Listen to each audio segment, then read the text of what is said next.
The Gold Coast Suns are also a major problem. Their next 4 weeks are going to shape the future of Stuart Dew, and you can take your pick as to which matches they may win, and you'd think that they would this week, I would think, Lordo, against North Melbourne. But he's now coached 110 matches, Stuart Dew. He's got another year and a bit to run of a contract. He's only had the 30 wins, and this season, again, is not panning out the way this football club had intended. They keep telling us this is the year, and at this stage, it's only 5 rounds in, but it's not yet again. But what did we expect? Like, I don't think anyone put their final 8 whenever they put them in, whatever forum they had. Did anyone have them in the 8? They themselves had them there, yeah, which I understand. Are you happy with the way they're playing, Jim? No, I didn't say that at all. Why do you come back to the 8? It's about how you perform. Because a lot of people use that as a measuring stick for the Gold Coast. They'll have to play finals. Jimmy, no one had Essendon 4-1 or St Kilda 4-1 either. No, I'm not disagreeing with you. Their form is being poor. But when people say they should be playing finals for him to keep his job, but when no one actually tipped them to be in the 8, it's what your actual expectation. Look, they went for stability first because they've churned over a few coaches. Maybe it hasn't worked, and I agree with you, it needs to be reviewed. But I think we just need to actually acknowledge, well, did anyone actually have them in the 8?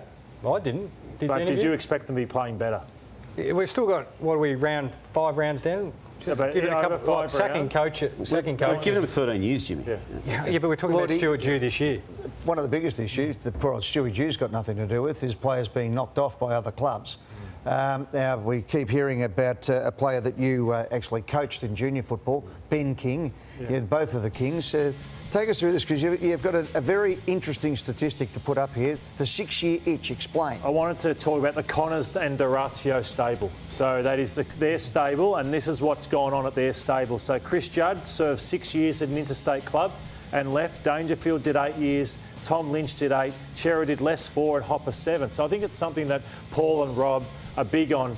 Give that club service half your career, and then I think they'll have more respect for you when you decide. So in terms of Ben King, he's not in good form. He's coming off the back of a knee injury.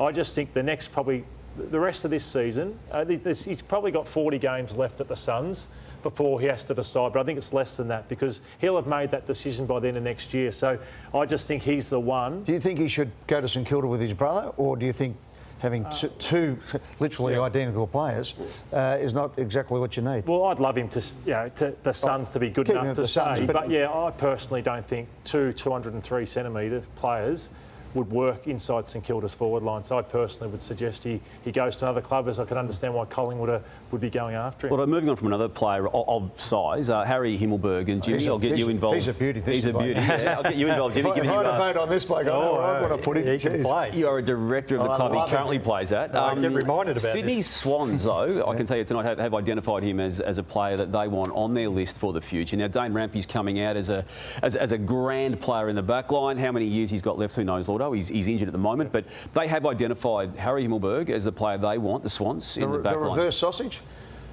The reverse sausage. From GWS to Sydney. Yeah, well, there's reasons also too privately that he would like to stay in Sydney. There's interest for him in Melbourne as well, but he will be a massive target at the end of this year when he's a free agent. What about Adelaide? His brother there? Yeah, he'd prefer to stay in Sydney. He'd probably prefer to stay at the GWS, but the Swans are going to make him an offer that you're going to have to match Jim as a free agent. Of course, he's a fantastic... He's a restricted free agent. Yeah, fantastic player, 6'4", can play either end, as we saw in the space of 90 seconds to help the Giants win, and even more so, he's a fantastic person who's much loved at the Giants. So, are you worried about losing him? No, not at this stage. No, I'm just celebrating him taking, I think, 2 marks of the year. 2 marks of the year. And the goal, the goal and the touch on the line of the year.